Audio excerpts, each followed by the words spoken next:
ใช้จูบที่ฝากไว้จะแบ่งมันให้กับเขา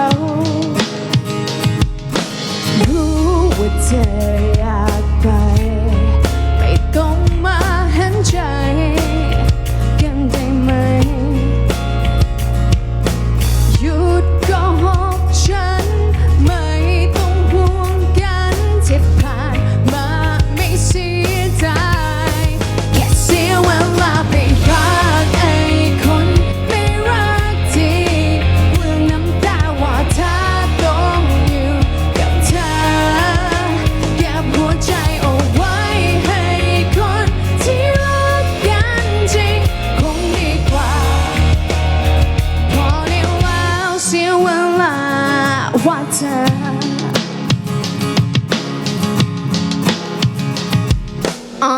ไม่ต้องทำมาเป็นว่าคิดมากที่ตอนเธอแอบไปเจอแต่พอทำไมเธอถึงไม่คิดบ้างวะฉันอยากจะให้กันไว้ก็แค่กำลวงหลอกอีกสิ่งให้ใครไปยืน baby you're wrong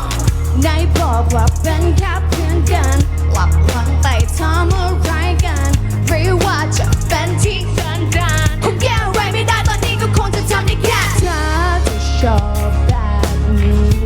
ก็ระวังตัวให้ดีเพราะจะหนีไป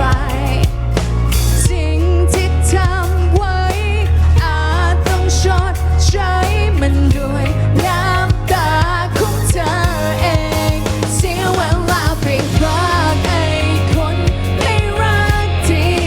เมื่อน้ำตาว่าถ้าต้องอยู่กับเธอเก็บหัวใจเอาไว้ให้คนที่รักกันจริงคงดีกว่าพอได้แล้วเสียเวลากว่าเธอ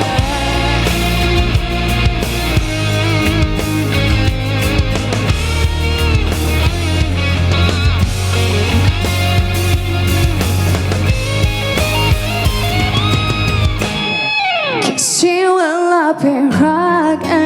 คนไม่รักที่เปลืองน้ำตาว่าถ้า